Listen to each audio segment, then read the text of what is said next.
the worst case scenario happen, but you, and correct me if I say this, I don't know Mike Jackson personally. I've never met him.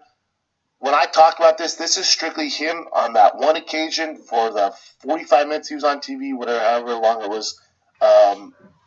So I'm banking off that. I do not know him, never met the guy. I'm sure if we met, we'd probably get along. He'd be a great guy. So let's take that out of the equation. Let's talk about the guy I know on TV. So the worst case scenario happened. You got 15 minutes of the worst product we've ever seen on a pay-per-view. By far the worst fighters that have ever touched foot in the octagon. Hands down, the least talented we've ever seen. Not even fucking close. And so you're praying that it goes fast. Someone makes a mistake, it goes fast. Nope, we got 3 5-minute rounds of that. And then you got to hope, all right, if you're anti-CM Punk, which you shouldn't be anti-CM Punk, you should be anti-UFC allowing him to have this platform.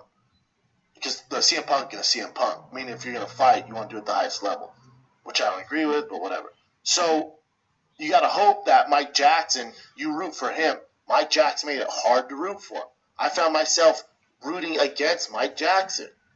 With him going in and doing this thing and his arrogance and just his loosey-goosey style in the fight, like he was so much better than CM Punk, neither one of them should be touching that octagon, first of all. So where the arrogance comes from, I'm not sure. And then the other problem I have is the commentators, and Joe Rogan, one of my best friends, my brother, and even Jimmy Smith and those guys, when they would go, well, Mike Jackson has high-level striking. What happens when you do that is you lower the standard so much. And maybe, because I came from watching Showtime boxing with Santa Cruz and Mares and Crawford, and then I have to do... Shout out to Brendan Schaub. Shout out to Below the Belt. I agree with Dana, man. Mike Jackson's energy before that fight, during that fight, was... Why would somebody that inexperienced be that arrogant at something they're not that good at? You know? I don't understand why that was. But if... Okay, there's no if here, man. Mike, I don't know, but I don't know. That fight was so bad, I couldn't even make it past the first round.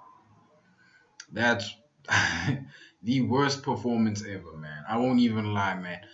And to be honest with you, I didn't watch the fight when I was watching the other fights from that fight card, right? I watched it after, like a day after that, simply because I knew the entertainment value in this fight was so low.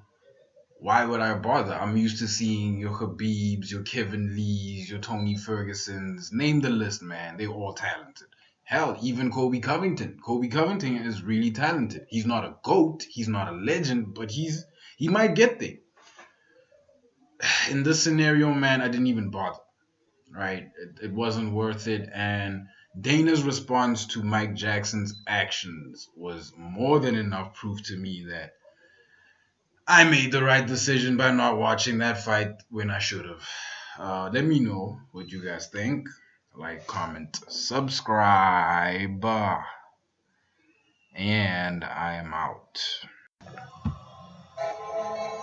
And I peep you, and I lost respect for you when you say you about this culture, this music, because you ain't.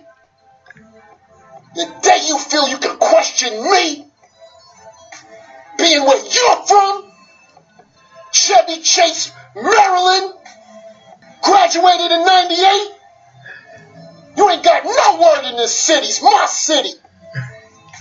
Any of you radio personalities think you want smoke? Call me Mr. Chimney. I want smoke. You know why? Because you don't work hard as me, bro. You're a sidekick in this city. Sidekick in the morning, sidekick on your own show. On Complex, you look like a sidekick. Tell Complex to cut me a check tomorrow, because I made you mad tonight.